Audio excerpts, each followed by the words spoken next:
as you can see, we've lost our beautiful girl Primrose. When I posted the last video, it was actually filmed on the 9th of March. I had no idea that would be the very last time that I would film with Primrose. We'd been to the vet on the 6th because Primrose, she'd had a bit of porphyrin for a few days. I didn't really know what was wrong with her. As I said in the previous video, we suddenly realised that her left eye looked like it was protruding. But after I made the last video, we realised that, in fact, we looked back at videos and photos, the left eye actually looked normal, and what Primrose had started to do was she was squinting and closing her right eye, and it was making the right eye appear to be smaller. And I did think that she had an aversion to bright lights had developed as well. So anyway, we had her on the antibiotics and on a painkiller. We were hoping it was just an infection, and we went back for the second vet visit. Unfortunately, we had to see a different vet. It's always better, I find, if you have an ongoing situation, to see the same vet, because they can see how your animal has progressed or improved or deteriorated since the last visit. But we saw a different vet, and she was inclined to think this is actually a tumour, because on the day we went, Primrose had actual bleeding from her right nostril rather than porphyrin. It was the red blood.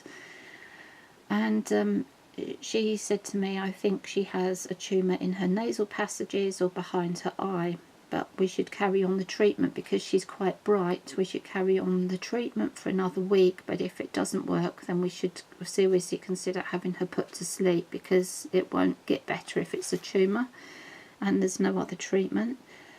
So that was on the 14th, and Primrose was terrified. For some reason, on this visit, she was petrified. She was clinging to me, she was doing little squeaks. It was really upsetting. So I took her home, and that night she didn't look too good. She was up on the sofa next to me, and she was just huddled up in her blankets and things, and I was really quite worried, and I thought it's just the vet appointment has stressed her out. And the next day, on the 15th, I got up and she was all, her coat was all puffed out, which is never a good sign. She'd obviously had some more bleeding from her nose. And during the course of the day, we had a few episodes where she had a little bleed, and it wasn't huge, but it was enough to affect her breathing. She was shaking her head, trying to clear it. The noises were quite horrible. But in between, she would recover. But it was a Friday, and I didn't want to leave her all weekend, because we have to travel quite a distance to the vet at weekends and out of hours, which isn't good. But during the daytime, it's very close to me. So I phoned the vet, asked, can we come in and can you just have another look, because I'm concerned about what's happened over the course of the day.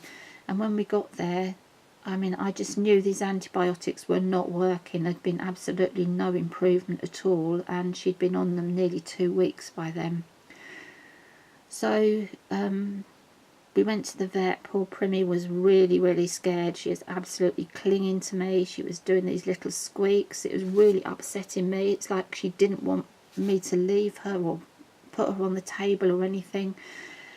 The vet managed to examine her, and she said she's been doing some research and there is no other treatment. She's positive this is a tumour and things are only going to get worse. We can leave her a few more days, because when we actually got there, it was in between the episodes of bleeding.